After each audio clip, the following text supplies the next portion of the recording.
Yes, today I want to give you an overview of the Eurostat interface and also let's say, show you a Python library to use the data of Eurostat directly into your notebook.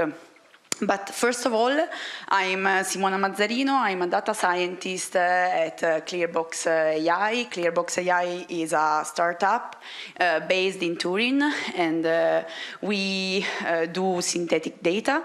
I have a master's degree in digital humanities with a focus on language technologies, and I also like reading, traveling, and cooking a lot. So we can also talk about this later. So here you can find the slide and also the notebook that I will show you later. If you can't scan the QR code now, there are little QR code also on each slide. So let's say that today AI is quite everywhere. Also people that are not into the AI field or are super expert or technical, let's say that they heard about AI or they even use AI without knowing. But AI, it's not magic. It's the sum of these three components, and we can also discuss about the definition of AI probably later. But let's say that to do an AI project, to do a model, we need data, we need code, and we need a lot of power, computational power. So, data is food for AI project, and we can also say that for an AI project, of course, the development of models, I mean, it's pretty important, but without data in, I mean, high quantity data or high, and maybe better, high quality data, it's pretty difficult to develop the models and project and system with great performance. So yeah, when we have to work with data, there are some problems, and I summarize three of these problems here. There is the scarcity of data, so sometimes the task that we want to learn and study doesn't have enough data, or maybe some of the classes of our data set for our task. So that can be a problem because the AI model needs to have experience of the task, and if, I mean, data for AI models are their experience. Then there's the problem of cost of data. In two ways, let's say, because there are some data that are private data, so if you want to use them, you have to pay to use that data, but also the collection of data. For example, if you do surveys with people or you physically collect data, this process can be really costly. And then there's the problem of accessibility, because there are a lot of regulation and laws that, of course, protect the data and the privacy of the user and people that are in the data set probably that you are using. And these regulations are, for example, the GDPR or the AI Act. So a way to overcome these problems is to use public available databases. There are a lot of them, and here I reported some of them. There is the Eurostat that actually, I mean, I will present it in the next slide, but it's the database for the European countries. And I mean, there is a general overview for all the Europe, but also data for each European country. Then there is the data.gov that actually is similar to Eurostat, but for US data. Then there is this Eurostat database that focus more on data related to jobs and work, and for example, if someone is an employee, and etc. And then I also reported another database that is Istat, that actually is the database for the Italian data. So here, Eurostat is the database for the European, for data of the European Union, and it covers a lot of different kind of data. I mean, let's say fields, for example, health, education, environmental data. I will show you an example related to immigration data, because the reason why I'm here talking about Eurostat is because I worked on a project in which I had to study the immigration flows in Europe, and we didn't have data, and we need data about immigration. So we use Eurostat data, and now I will change this, and I don't know if probably in this way. Okay. So basically, this is the main page of the Eurostat website, and I will focus on this section, the data section, and here there's the database folders with a lot of data. I just focus on this immigration, but I wanna just show you that basically there are these four main folders with detailed datasets, select dataset, EU policies, and then cross-cutting topics.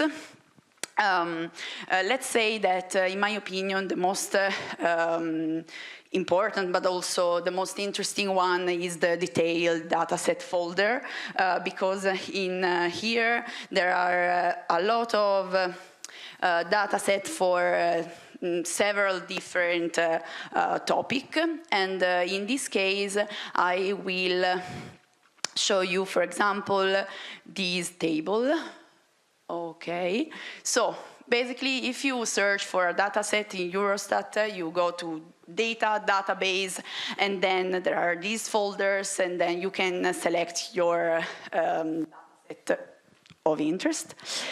When you are on the dataset, this is the interface, and actually this is pretty, let's say you can change a lot of stuff here.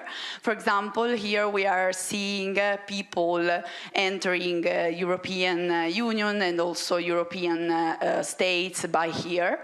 But for example, if we are interested just on one here, we can select just the 2023, for example, and okay.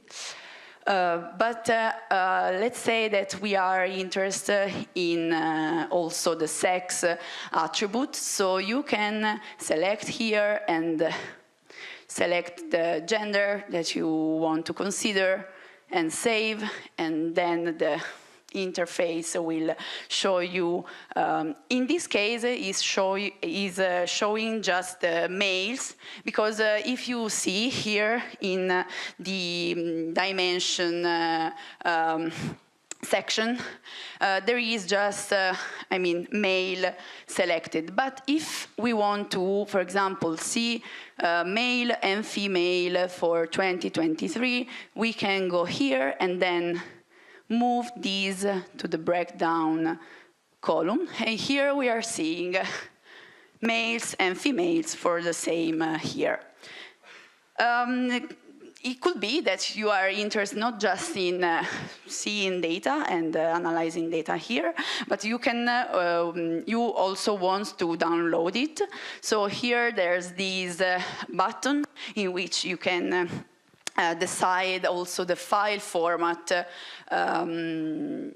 that you want to, the file format for the data set that you want to download. The interface also provide you other, okay, no, here no, because we selected different stuff, but there are other ways to see the data. For example, if I move these and select more here, then, for example, I can also see the line plot or the bar plot and also a map. So there are a lot of changes that you can do to this interface. Now I just show you that you can, for example, put a dimension into column, but actually you can also move a column into rows and vice versa. So it's a good way to explore the data set without downloading it or even downloading it directly from here. But I want to also show you this library that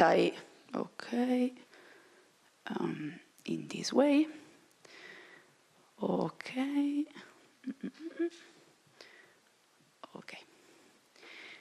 We can also use the Eurostat data directly into our notebook, and to do this, we can use this Eurostat library that actually was developed by the European Commission Joint Research Center, and it's quite useful because you can explore the data set of your interest directly into a notebook. Here I already run the cells, but the notebook is provided within the GitHub repo, so you can also run it. So basically, once you install the library, then you can, I have to zoom in a bit, or, okay. Okay. There are several methods that you can use to access to the Eurostat database. For example, this is this get talk that actually is table of contents, and selecting the agency, in this case Eurostat and language, you can see that these are all the database, all the data set contained in this database. Then you can, let's say, explore all these tuples. But we are also interested in this method, this getTalkDF, because in this way you can see all the data set in the database as a data frame, a pandas data frame, and it's easier to understand what is inside the database. So, I didn't show you, but maybe I can do it quickly. I don't know how much time I have, but okay. One important thing here is this online data code. that actually is a unique code for the dataset, and it's pretty important because, for example, in the library, then if you already know this code, then you can select directly this dataset using using these get talk df, the same, but directly pointing to a specific data set. But if you don't know the code, but you know the topic of your interest, you can also use another similar method that actually is this subset talk df, and use a string as filter. In this case, I use immigration, and this is the dataset presenting all the dataset in the database regarding immigration. Then there are some other methods that allow you to have information about the dataset that you select. For example, here we have these get parse, that is get parameters, in which you can explore the columns of the dataset. Then you can also have a dictionary of the meaning of these this column with this get dic, and also the values for each column. And also this get dic, you can use it passing as argument the name of column, and in this way you have the dictionaries of the values of a given column. Then once you know your dataset and you are sure that you want to use that dataset, then you can get the data of that dataset.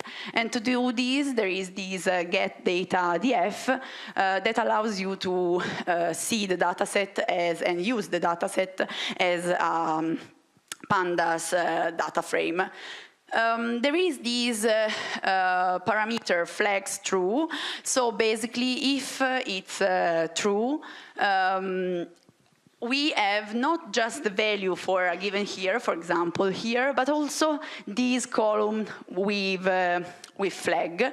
There is a dictionary in the website, and I also linked it in the notebook, in which there is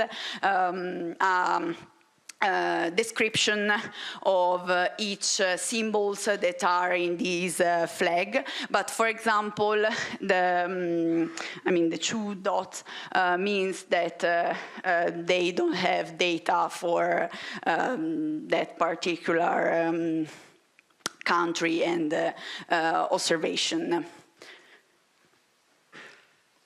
Okay. And yeah, so basically, when you select your dataset and get the data from this dataset, you can start using it, let's say, as usual. So in this case, I just plot the distribution of people from Italy entering Spain by gender in 2023. Okay.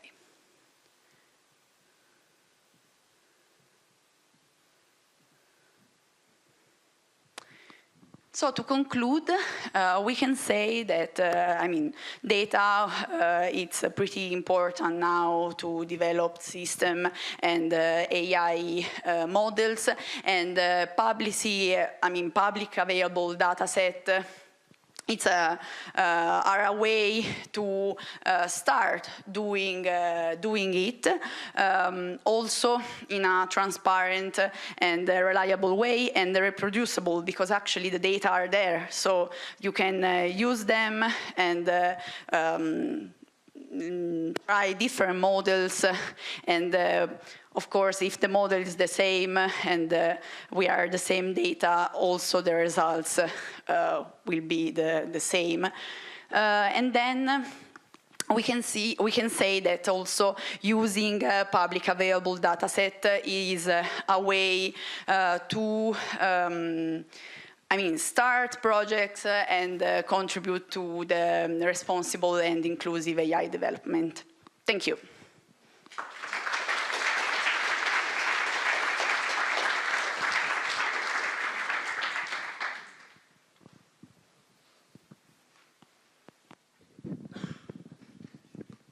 Thank you very much. So we'll pass to the Q&A.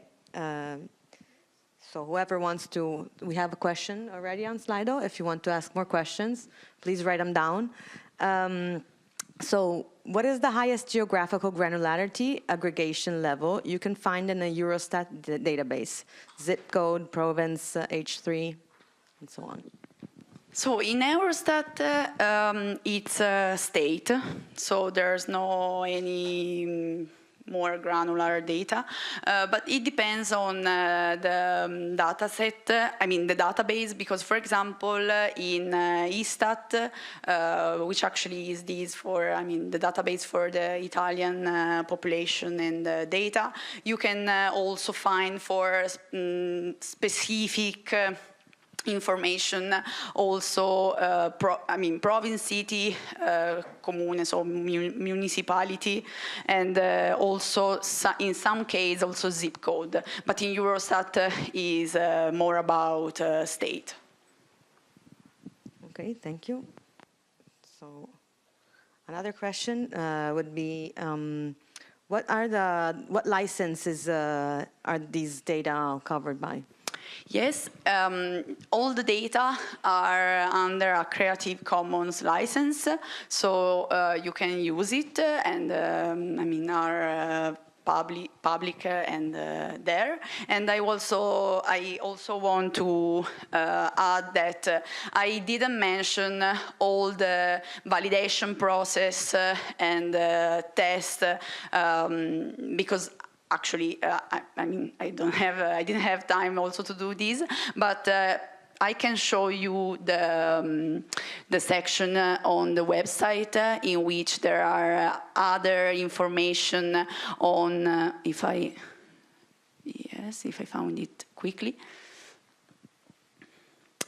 Okay.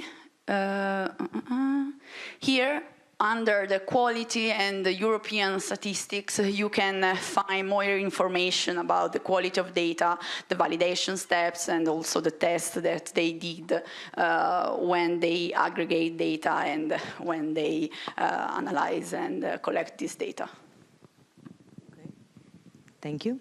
And so I don't see any more questions on Slido. Does anyone have a question? Hi.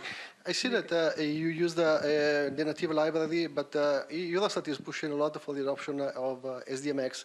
I wonder if also the advantage would be in theory to have a generic approach and increase the compatibility with other data sources. I wonder if you have assessed such possibility, and in case, why you prefer this instead of SDMX. Thanks.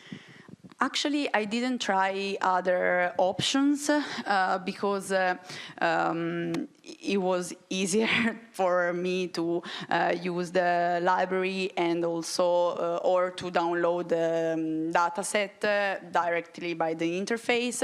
But yes, of course, it's also another way to use the Eurostat data, and also the documentation about it is pretty interesting and informative. So yeah, I don't have a response for you, but yes.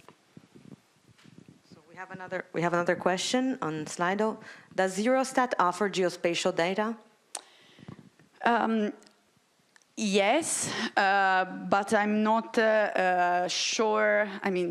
Pretty sure about it, in the sense that I don't know at which level they developed this part of the database. I know that there are some data about this topic. I can also help you to search them into the platform if you want, but yes, I think that something is there. Okay. We might have a little bit of time for another question if someone Okay. Hi. For your experience, in which kind of data is good and you have a lot of them inside Eurostat, and what it doesn't, and if you have any other source or trick when you don't find data there? Okay, yes. Actually, for example, health data or data related to... Can I have the other? Yes, thanks, because I move a lot. Yes, so information about health are not here in Eurostat. We try to use the OECD database with a lot of problems because there are a lot of, there are public available, but you have to contact them, so it's not easy like here. Then I use this Eurostat for all the data related to jobs. For example, I was interested not just, for example, in Eurostat there is the education level, gender, age, and other more demographic topic related to a person.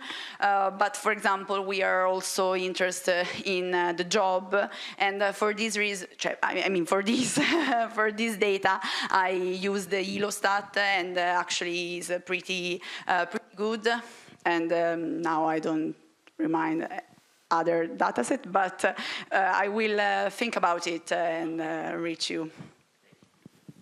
Okay, thank you very much, Simona Mazzarino. Thank you. Okay, our time is...